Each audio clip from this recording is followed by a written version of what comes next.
Diesel! One day, Percy wasn't feeling well. His joints ached and he couldn't breathe properly.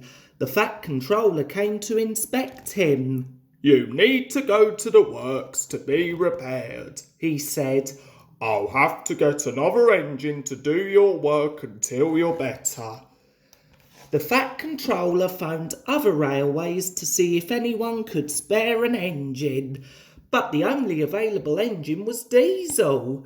The Fat Controller didn't want to use diesel because the last time he had worked at his station, he had caused so much trouble that he had been sent away in disgrace.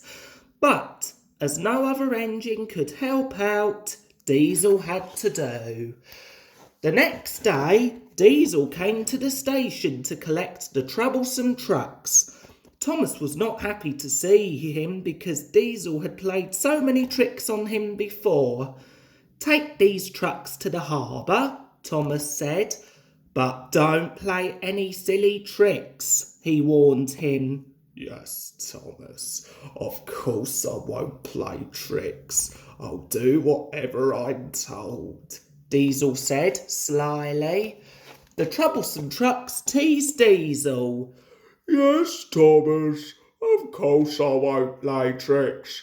I'll do whatever I'm told," they said in Diesel's voice.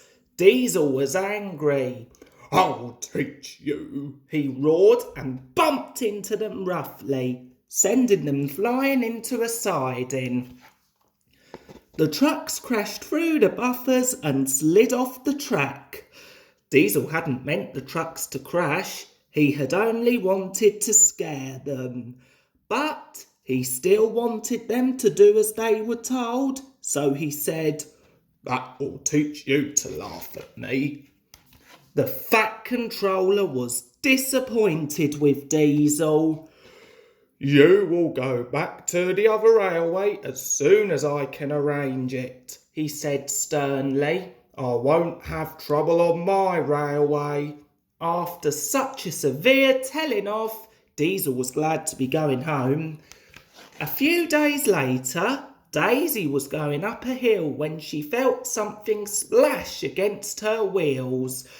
When she stopped at the next station, she felt hot and her joints were stiff.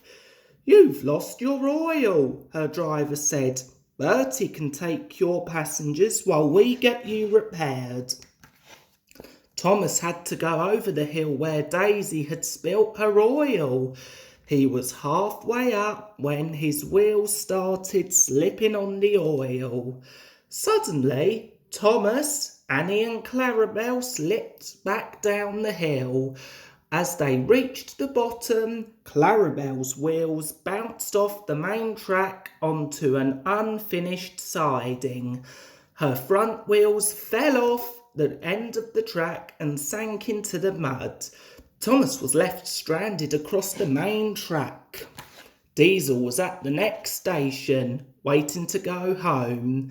He laughed when he heard what had happened, but then realised Thomas was blocking the track so he couldn't get past. "Bother," Diesel said crossly. "I'll have to help Thomas or I can't get home." Workmen cleaned the oil off the tracks, then they put sand on them to help Diesel grip them. Diesel moved slowly forward and was coupled to Thomas. Wooden railway sleepers were put under Clarabelle's wheels so she could be pulled back onto the rails. "Thank you for coming to help, Diesel," said Thomas. "We could have been stuck here all day." Diesel gripped the sanded rails and pulled with all his strength. Slowly and carefully, he pulled Thomas, Annie and Clarabelle back onto the main track. "Well done, Diesel," said Thomas. "You have been a really useful engine." Diesel smiled. It felt good to be helpful for a change instead of always causing trouble. Diesel carefully pulled Thomas, Annie and Clarabelle over the slippery hill and onto the Fat Controller station. Good work, Diesel, said the Fat Controller. You've been so helpful today that I am happy for you to come back to work at my station. Diesel smiled. He was pleased that he was going home, but he was also glad that he could come back again to work for the Fat Controller. This book is based on the Railway series spin-off book, Thomas and the Evil Diesel.